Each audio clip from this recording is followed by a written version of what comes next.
Hero Club presents Los Ingobernables de Tokusatsu. Hello and welcome to Los Ingobernables de Tokusatsu, episode 77. I'm your host, Wheelchair21, and joining me tonight on this interesting episode is Sound Out and the Visible Ninja. Sound Out, you may go first with your proper introduction. I live this day, and for this day I shall be here. Metal, you're up next. Am I? Visible Ninja, check it in.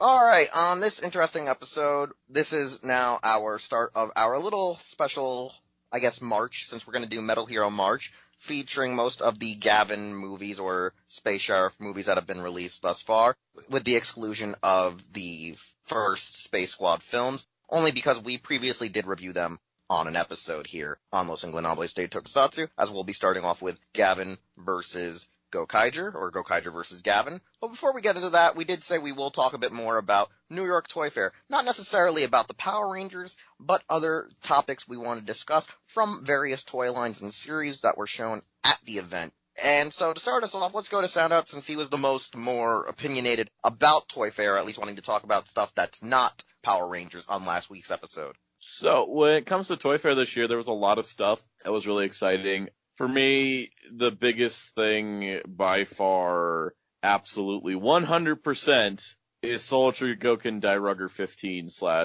/ Vehicle Voltron, because when it comes to stuff from Hasbro for either Power Rangers or Marvel Legends, it's like, okay, yeah, they make Mr. Sinister finally. I've been asking for it for a few years.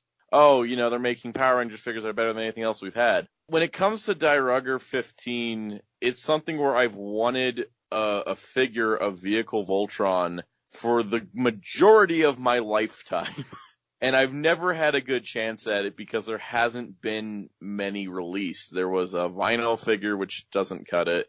There was a third-party company made a masterpiece-styled one that was pretty bad and almost impossible to get. And I've just never really had a chance to get a really good Dairugger 15, and for that matter, get a complete one, because I've looked at getting an original, but it just never worked out. And yeah, it's happening, and I'm gonna be totally broke this year, but it's gonna happen. I'm gonna friggin' get this thing, and the Go Line reissue that's coming out to go with it. Alright, you got nothing else you want to talk about? Nothing specifically? Other surprises was that this year's Marvel Legends reveals kind of fit with my personal tastes for Marvel characters, which kind of threw off from other people because they're like, oh, this is kind of underwhelming. And I'm like, yeah, but they kind of made everything I wanted. So that's a sign that they really went kind of random. But no, it's just like stuff that I've been wanting from Marvel Legends is popping up, like a new comic Hulk and a classic Thor and et cetera, et cetera. I can do a whole podcast funny, though, on everything. No, it was funny because you said like random to your likes, but then I was looking at it and I was like, some of this, though, was, like, what a lot of people like, but it was more, like, random variations and incarnations of characters. Because, like, people did want a classic Hulk. People wanted, like, some of the classic characters. But then all of a sudden, I think the one that no one really wanted was really the Wolverine and some of the weird throw-offs or one-offs of, X-Men characters. Like, everyone was like, okay with this character, okay with that character. Like, everyone wanted Sinister. But then they were like, here's another Dazzler. And everyone was like, who fucking asked for this? I did. You didn't actually ask for that. You're just saying that to piss people off. I know. The thing is legitimately speaking, when we got the Marvel Legends Dazzler in 2017, I expected that to be the one and only Marvel Legends Dazzler. So to see the Outback Dazzler show up out of nowhere is just kind of amazing.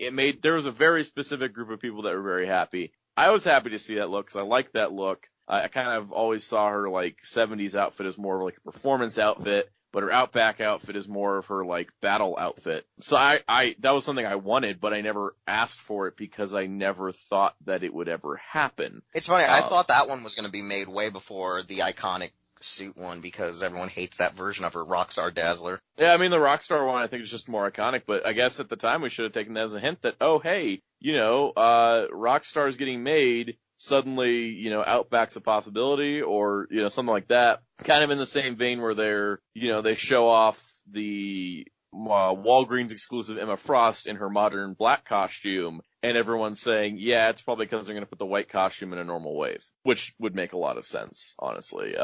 There's a lot of variants too. Like, I know Infamous Iron Man was not the Doctor Doom that people wanted from Walgreens. Personally, I was really hoping for an Infamous Iron Man since they made the Invincible Iron Man that came out, which is the recent Tony Stark armor, which is just an easy repaint into Infamous Iron Man. So I was kind of expecting Infamous to come, and it did. And, yeah, but there was like stuff that like, you know, the Wolverine that's like a variant that's never been made before, and I really had to look it up to find out, oh, he fought the Silver Samurai while wearing this one time, and he's in a wave with the Silver Samurai. And I'm still gonna buy it because I have a contractual obligation to buy every Wolverine Marvel Legend. But when it comes down to it, like, Cyclops with eye blast effects, you know, stuff it's like, I don't need these characters again, but I'll buy them because they gave them something important to come with, which is also a thing that Power Rangers could totally do, down the line. Like, I'll buy Dino Charge Rangers a second time for their Dino Steel or something. If it's not, like, immediately right away, then I'm good with it. Yeah, but I think absolutely, for Marvel Legends, I'd say, like, let's just say my top 5 reveals, like Mr. Sinister, Nightcrawler, Comic Hulk, Classic Thor, and number 5. See, I feel like I'm going to exclude something, but I think number 5 would probably be Luis from Ant-Man and the Wasp, because that was also a total wild card. Even though it was rumored and leaked months before. It was rumored and leaked, but it was like one of those leaks where I was like, is it real though? It's like I questioned it. I really did question it. All right. So, Metal, what else do you want to add from New York Toy Fair with the overall reveals? Me personally, the only stuff I really want to talk about, I guess, is the NECA Godzilla King of the Monsters figures. Particularly Rodan and Mothra.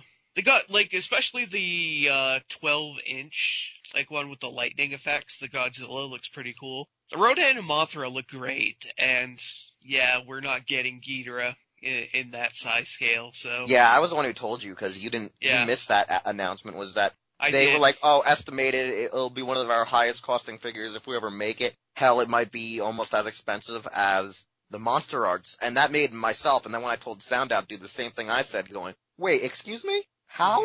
What?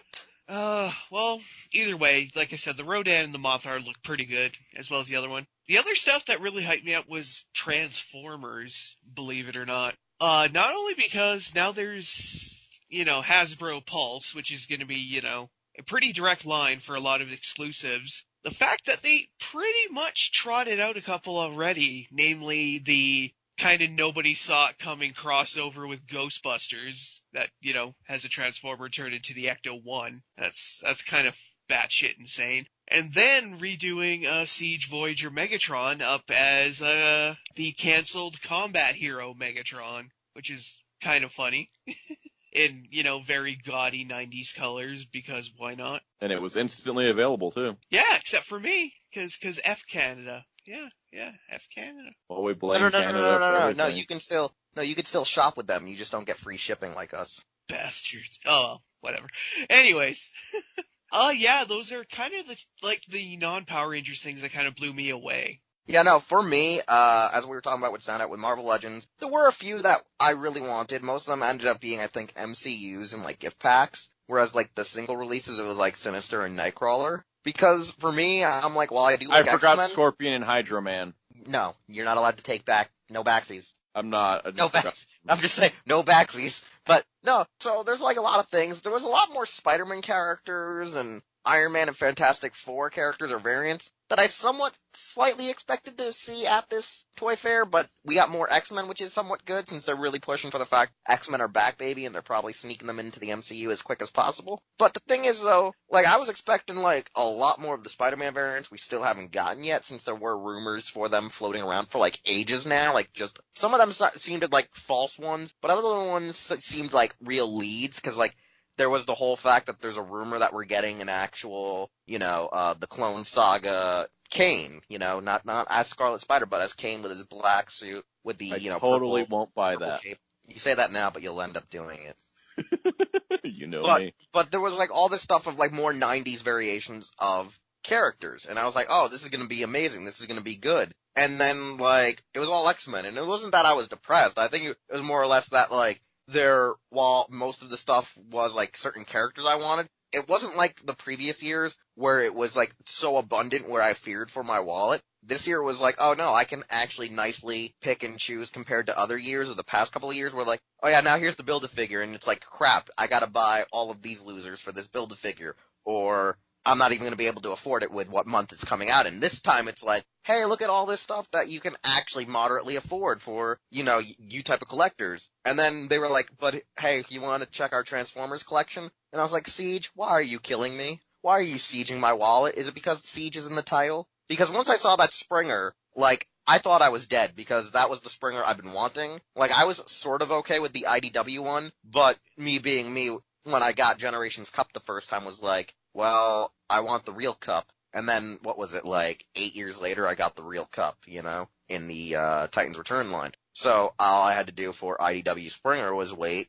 4 years, or was it 6 years? I can't really recall. Something like that. I'm probably going to end up buying Springer, even though I said I'm not doing redos and Transformers anymore. But now you're like, oh wait, it's G1 accurate, and it'll fit in better with my IDW one, because the IDW one does not fit in whatsoever with all It doesn't. And it also gives variety, because then it allows Sandstorm to be like a different mold. Yeah, no. But that's the thing, was that like, I saw Springer, I was in love. I forget some of the other ones right off. Mega Supreme? Omega Supreme, while I still have it, like, I've skipped all the Titans, even though I really wanted them. But, Omega Supreme looks cool. I think he's the most fearsome looking one thus far, because his, little city-based thing actually is much taller than the others due to his giant rocket silo. It looks amazing. You also have, he's, I think, wider due to his, train track ring, his monorail-like ring. And so I'm really into that. The Studio Series, they showed stuff we already knew about, already leaked, or already officially released to the public. So or leaked the morning before they showed it? Yeah, so I don't feel like it was too much of a big surprise out of the Studio Series line. Like, I think the biggest reveal was the already teased Dropkick, which looks really nice, for the car form to go with Shatter. But overall, I think, no, okay, the one Studio Series that made me happy was Dropkick retooled in Age of Extinction Drift. That one made me so giddy, just because since I have the, Age of Extinction Bumblebee, I can just literally have him hanging off of the end of Drift now to recreate the scene when he attacks the KSI building.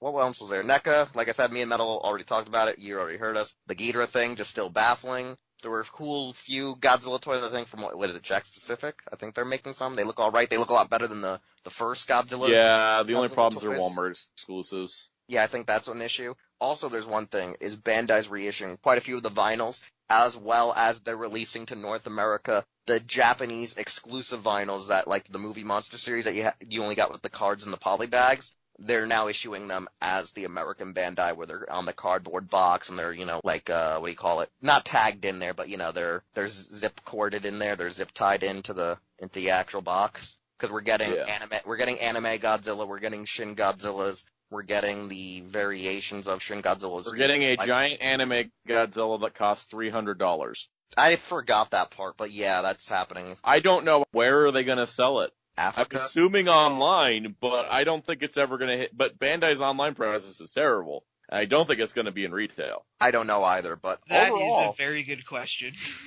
Overall, though, the one thing I really do want to talk about is the fact that Gundam Universe is going to be Tamashii and Bandai's push for international market. It's going to be their first, real international figure series for the fans. It's not like when they first did Figuarts and they're like, oh, we're going to start distributing it to North America. And then the only thing the fans really caused to blow up and boom was the Dragon Ball Z ones. This is one where they were deliberately make this not for the home market, which means barely any seed in the series. It's like Wing, you're going to get G, you're going to get Universal Century. It's like they finally realized we need to make a line of these guys because they don't want to buy our robot Damashis. They keep saying we want MSIAs online, and here, there you go. They're big MSIAs. It's weird and it's comical that they were they finally listened to what we wanted, and they were like, fuck you, Japan. And I was like, yeah. And it's smart, too, because it's 6-inch figures, $25. That's basically what the market is for action figure collecting in North America. So, yeah, they're just going to slide into the market. They're probably going to succeed, too. They really will. And with the rumors that their Bandai, at least Japan, after they saw how America's been towards Shirakura, is going to try to push more Tokusatsu over here more. Because they've already been, still doing at least distribution for Ultraman figures, and now they're trying to repush the Rider Kicks 20th line. They're like, well, we really really should try to push it. So, the producers at Toei go, maybe we should try distributing these shows a whole lot better to our North American audience. So there's a possibility that, we're going to get better stuff from them, and they're also going to maybe start working a little bit more on that so-called American site they opened up a little while ago that still hasn't done much. And that Dairuger, though, it's ironic, because I passed on the Soul Chogokin Go Lion at first, like Sound Out. But my reasoning behind it was, having played with it in person, while it's a great toy, it's not necessary for a collection. It's just something to have as a display piece and mantle set for, FU purposes of being my nostalgia. But with Dairuger 15 being made, which honestly, as I got older, watched, the series, watched even Vehicle Voltron, and got aware of the source material, I'm like, this is my favorite version. I don't know why a lot of the original Voltron fans are very, very biased towards it and very antagonistic towards it. There's a lot of unwarranted hate for that series, and it's really weird. I think it stems from the fact that it came in and replaced Lion Voltron, and people didn't understand the concept of an anthology series. But it also stems from the fact I think it was harder to relate to Dairuger, only because it wasn't like a cut and dry series like Go Lion was. Like, Go Lion's like, oh, you're fighting evil. Dairuger is like, oh, you're fighting population control, and you have to fight off an empire that's also trying to have population control by expanding into colonies. So we're fighting over worlds to expand our people so we don't die off. And it's actually really compelling, but 80s kids probably couldn't wrap their heads around it too well. Yeah, so I think overall, having it, I'm going to be more warranted to get the SOC like you are, but I still will go for Dairuger first. It'll probably end up being my first SOC, even though I still really want God Mars, and luckily with that God Mars R, I can maybe finally achieve it, since it's for some reason my favorite super robot, late 70s, 80s series. That's not a Tatsunoko production. Yeah, for me, I've not dipped into Soul Chogokin yet. I've wanted to. I want Battle Fever Robo. I want the Big O. I want Leopardon. But, I think Go Lion's going to be, my first dip in, only because I don't want to wait this time around. And, if Go Lion sells out, I'm still getting Dairuger either way. But if for some reason I can only afford one, if my plan blows up my face again, if I can only afford one, it's Dairuger. But I want to try to do both, because I've always wanted the two Voltrons together in the same size. All right, and I think that loosely helps us wrap up our, Toy Fair coverage and news. So let's move on to our main event, which is our March Metal Hero Madness, because, that's how we're rolling with this. We're literally going to roll with Metal Heroes, as I stated in the opening. And starting us off is obviously Gokaiger versus Gavan, which was honestly a surprising idea out of Toei. Now, the reason why it was surprising was, with Metal Hero being dead for nearly 15 years, almost 2 decades at that point, they were like, well, we got Kenji Ohba here, since he's reappearing for both of his previous roles in Sentai's Denji Blue and Battle Kenya. Why don't we ask him if he wants to come back as Gavan? And they were like, dude, are you mad? And they were like, mildly retardedly? Yeah, we're that mad. So they were like, let's make this movie, because we already blew our load on Goseiger versus Gokaiger with the 199 special. We got to do something for our versus special. We got nothing else. And then Kenji Ohba was like, it's so crazy, I'll do it for free. Now, I don't think he really did do it for free, but it sounds like something you would just hear, and you would just be like, fuck, I'll take a paycheck cut just for this. This sounds awesome. You know what I'm saying? It's like, it just sounds like it's so crazy to be true kind of ordeal. And they just went with it. It definitely, is a perfect sign of, something where you have a situation where it's like, oh, we already did the crossover with the previous season. What do we do for our annual crossover? And yeah, Gavan, it re-sparked Metal Hero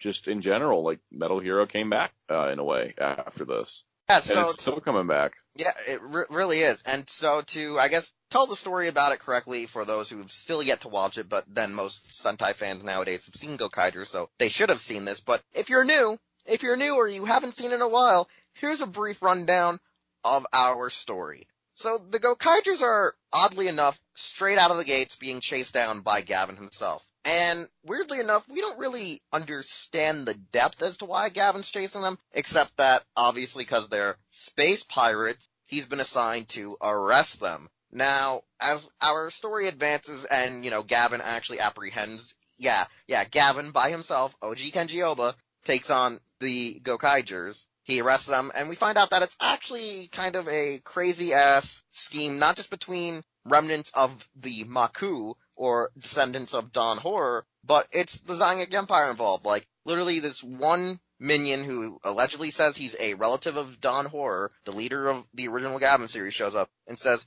Zangief, I'm gonna do you a solid. I'm gonna take out my enemy, and I'm gonna take out your enemy, as long as you give me some soldiers to back me up, just in case shit goes south. And they're like, I don't see what's the problem with this. So that happens, and you find out, like, this whole corporate sting to, take out the Gokaigers and take out Gavan Gavan's already onto them. Like, he's already aware this is already going down, because, it's OG Gavan. He knows it's happening. But he doesn't realize that this new so-called commissioner of the space police, or the space garrison, is also dirty with them, and finds out that he's nothing more than a bootleg Gavan, because, the best way to kill Gavan is replace him with something even more modern and more updated and Silver more flashy. Esteban. Well, Esteban came after, but anyways, it leads to the whole part of the Gokaigers get away because Gavan lets him escape, and he gets captured and is now being tortured in the Maku prison, which is kind of weird since this is something that we never knew existed until now. Maku prison, if you've seen the original Gavan series. And the only way to technically enter it, for some reason, is to use Battle Kenya and Denji Blue's key. It makes no sense only because... It's the Kenji Ohba lock. Yeah, it's the Kenji Ohba lock. It's just like, we all look alike, so the only way to enter it is if you use our powers, because we all look alike. And it's a really bad inside joke, but it's just funny because just really how they're just promoting Kenji Ohba as larger than life. It's kind of like when you bring back Mayuchi, but they've never done this yet, where Mayuchi meets all of his various personas. It'd still be the greatest movie ever if they did that, but they did it for Ohba first, which is kind of ironic. It's probably if also... they did it for Mayuchi, I think the Earth would collapse in and of itself because of all the insane joy. I think the real reason, too, is because Ohba can still do his own stunts at his age, and he was a suit actor. He is younger than Mayuchi. Yeah, but I think that's really one of their excuses, is that because he is, an actual suit actor who's worked on the series for that long, they were able to get away with it even more. So they break into the prison, and when they get there, you find out that a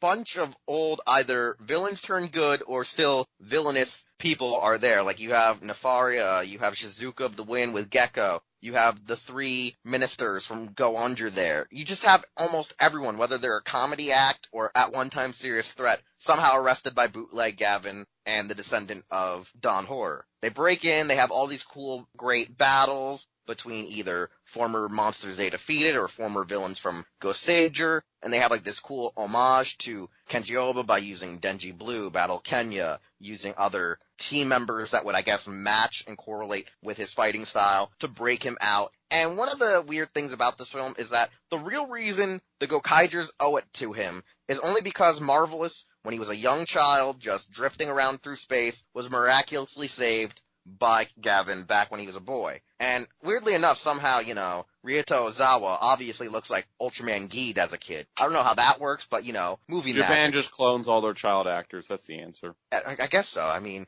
obviously. It makes sense. That's how Belial got a kid. Cloning. It's inside jokes, people. Just go look up on their IMDb's. And so once they break him out and Gokai Red has this huge hard-on to go, look, I saved you like you saved me. My debt to you is, owed and yada, yada, yada. They're like, all right, let's put the cap on this bag and let's work together to defeat our common enemies. They come together. They lead into an awesome mecha battle where, is it Dole or Zol? Because I think it just really depends on the subs, where Gavan summons his dragon Dole or Zol, whichever sub he summons his Dole Whip.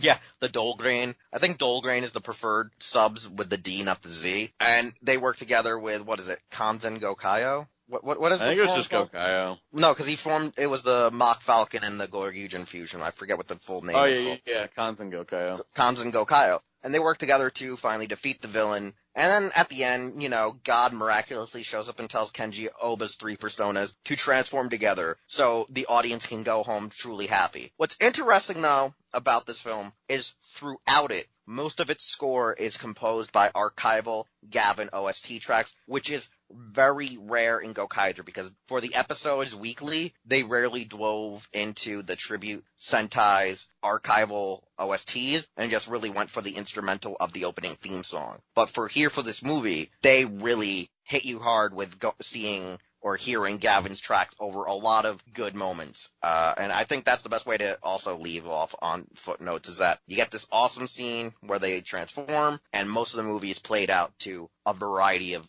archived Gavin tracks. And, it's a really simple versus movie that brings a character from the past, from a franchise that Toei thought people didn't care about anymore, and reinvigorated an entire, subgenre of tokusatsu. And to start us off, I guess, Metal, what's your take on Gokaiger versus Gavin? It's a movie that doesn't really need to exist, but I'm kind of glad does, because this was done for, what was it, the 30th anniversary of the Metal Hero series? It was slightly, but I think the one that's attributed to the anniversary to Gavin or Metal Hero is the actual Gavin movie that followed it. No, yeah, I know. I just remember because they had Uchu Keiji Gavan, 30th anniversary or whatever in front of it.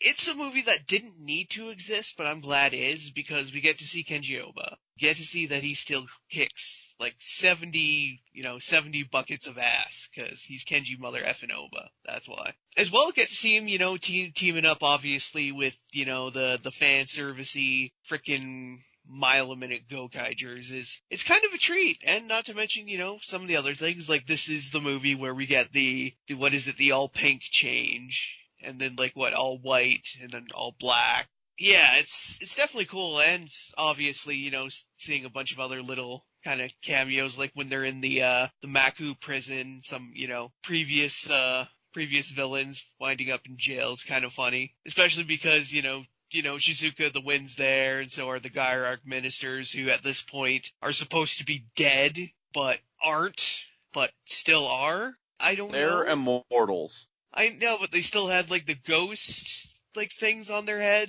meaning they're supposed to be dead, but then they come back because of, the Go Onjir movie, they're back alive again. You know what, I don't know what to say, but it's just good to see them, all there, interacting with our heroes, and you know what, the action is pretty good. Because that's one thing Gavin always had, was good action, and they definitely ramp it up in here, especially with the fights with Gavin Bootleg, who, would get reused as, Space Sheriff Estevan. It's a decent suit, actually, so, all that action, plus we get to see Bobby, Ultraman Geed in here as Little Marvelous, so that's actually kind of an interesting, extra tidbit. But, honestly, I said, it's just a kind of a fun movie. You don't need to watch, if you're watching Gokaiger, you don't need to watch it, but I still would, just because, good action, a lot of fan service, especially if you're a fan of Metal Heroes, not to mention, the very end where literal God himself, comes down and asks the three Kenji Ohbas, Denzi Blue, Battle Kenya, and Gavin to all change together, because God himself demands that such an awesome thing must happen in the credit sequence to a crossover movie. But yeah, overall, just, it's fun. It's fun as shit, and is, definitely a blast, though not required viewing, but I still would anyway. Alright, so to pick up where Visible Ninja left off with your thoughts, and we'll throw back around, since you and me, can actually dissect this film. Dissecting wise, I love the music choices. It's kind of reminding me of right now with Super Sentai Saikyo Battle, having a lot of reused music tracks. Also, Kamen Rider Zeo is not using a lot of background tracks, even though they really have a lot of dead air they could fill. It's kind of similar to how Gokaiger didn't use tracks, but this does. It's the special stuff. It's a good movie. I think bringing back Gavan and bringing back Metal Hero is cool. I like how essentially it's not like a Kamen Rider Sentai crossover where it doesn't, neither franchise fits in the other's universe. I think that the biggest thing is that Metal Hero is being introduced as an element in the Sentai universe and carries forward as such, which also retroactively places all the original Metal Hero shows in the same timeline as Super Sentai. And that's pretty cool because that just adds to the roster of heroes within the Sentai universe, which I really like. And I think connecting a space sheriff to space pirates is the perfect way to start that trend. Nothing else? Nothing more? I don't know. Kind of Metal covered a lot of it. Okay, because I want to say that, as I stated, the music is one thing that I picked up, because I think at the time, when Gokaiger came out, it was either, guys or the people who did sub Gavin. I can't remember who subbed Gavin at the moment. Was it Millionfold Century or something? One of the groups had just begun subbing Gavin, so I only saw it Raw, and at the time when I've seen a lot of shows Raw, I tend to, forget them or confuse them with other shows like events and stuff. So the music wasn't fresh in my mind, but going back and watching it now and having seen Gavan on the original standard release subs, and then the Blue Master re-release of the subs from the same guys who released it, like when they just uploaded it with their original drafts or new edits. I was like blown away noticing all of these, references that I didn't originally pick up on when the movie was still fresh and new. And I really enjoy that, like, retroactively, in the sense of, I liked Gavan and I liked this music, and it really worked to help, one, add that style of nostalgia that obviously the older fans going to see this needed. A lot of shows and episodic shows of the weeklies don't do that for their anniversaries or their crossovers. They try to avoid that, but doing it in the movie made it seem special. It helped make it seem fresh. And the idea of doing Gavan with the Space Pirates does make sense, even though in, the more later years with the other feature films, they're crossing them over more with Deca Ranger, not just because they're bringing back a Sentai that is actually popular and loved in Japan, but because they're cops. Why the hell aren't they working together? Like, they're the same organization, just different precincts in a sense. It seems like, why aren't they like, hey man, here's some information, what do you got? And so, like, that's why I feel like Space Squad does a lot better later on, but with this thing with the Gokaigers, it starts adding to that lore and that meta that probably Toei wasn't thinking of establishing years ago when they did Deca Ranger. As like their little, it could have been their jumping point to have brought back Metal Heroes further back, but they didn't do it. But Gokaiger, it worked. It told an interesting story. It had a lot of cool aesthetics and awesome things about it. There was a lot of cool, unique fights that, while one Gokaiger did utilize, they did add in a lot of stuff, not just by the Gokaiger standpoint, but the actual, what did Kenji Ohba and his task team of the stuntmen do back when they were doing, Gavan off the cusp? Because a lot of the stunts with Gavan was pretty much you had a director, a basic writer, and they were like just throwing ideas around on a dartboard, and then the stunt actors were going out and performing stunts to an ideal show or the scripting narrative that they were given. Like, you guys have to do a car chase. Kenji Ohba has to do parkour across buildings and then jumps down a fire escape into a car and then chases after, the bad guys. Like, cause he did a lot of his own practical stunts. And so there's a lot of this thing where I feel like while they did have, I think, Koichi Sakamoto and a couple of other guys directing like the action for this, I feel like Kenji Ohba had a lot of instructing on what they were doing and how they were doing it, especially when you have the final fight between Bootleg. Well, not the final fight, but one of the penultimate fights where Bootleg and Gokai Red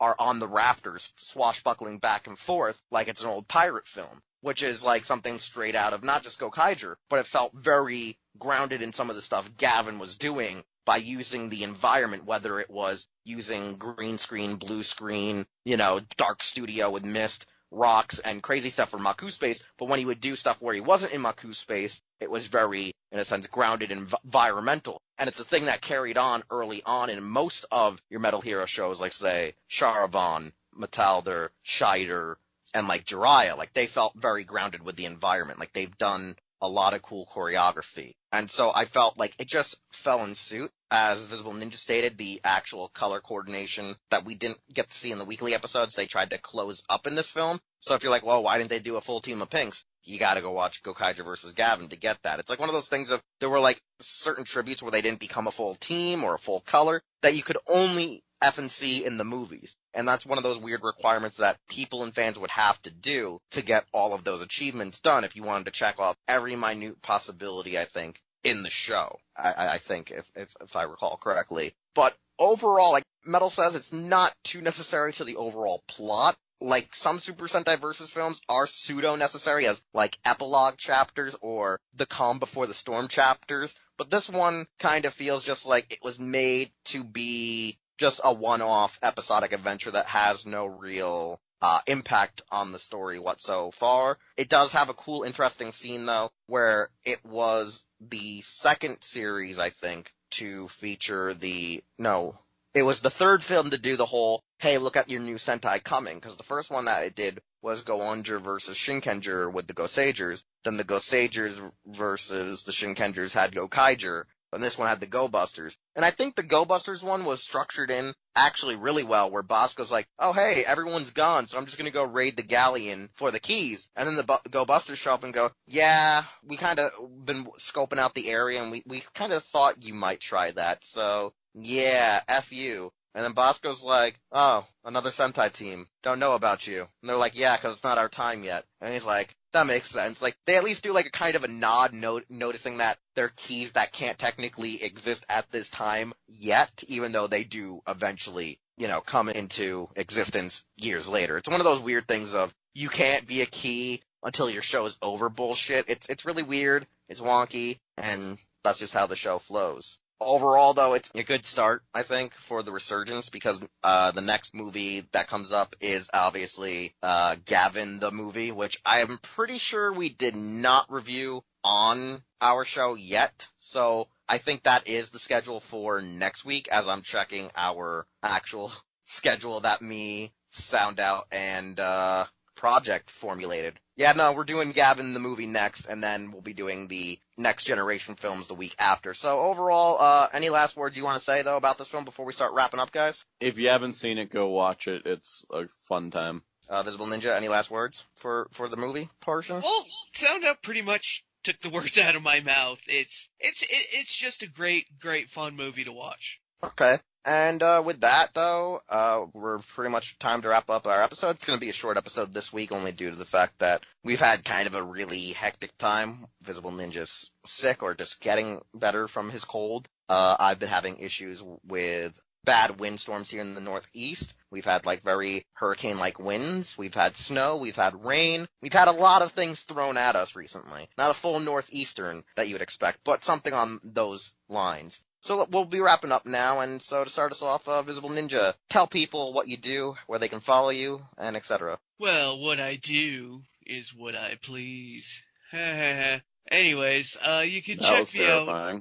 I know. Anyways, check me out on YouTube at Visible Ninja Dojo. There I host my weekly live talk shows, I guess you could call them. On Mondays, it's obviously Ninja Talks Gundam at Mondays at 9 p.m. Eastern. And then Wednesdays, it's Ninja Talks Tokusatsu at 9 p.m. Eastern. And follow me on Twitter at Visible Ninja 0. Sound Out. Check me out on YouTube at SoundOut12, Twitter at SoundOut12, and coming soon to Facebook and Instagram will also be SoundOut12 pages of some sort. So, you can never get enough of me on the internet.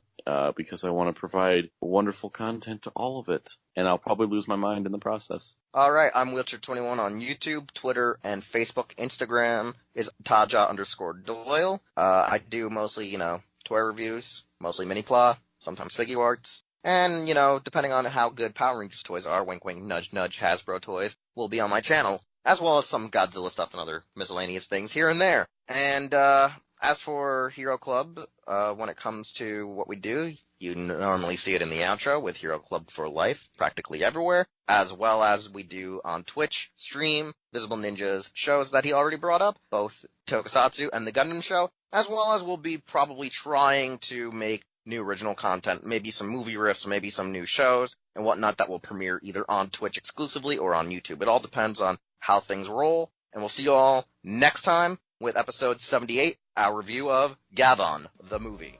Hey, it's Wheelchair21, and thanks again for listening to an all-new episode of Los Ingobernables de Tokusatsu. If you want to hear more content or see more content from the Hero Club YouTube channel, we're going to need you to subscribe, like, comment with some feedback, and share this channel with a friend. We also would like you to check out our website, hero-club.com, and follow us on various social media outlets just by looking up Hero Club for Life, as well as the stores you see are where we shop. Anyways, thanks again, and we'll see you all next time.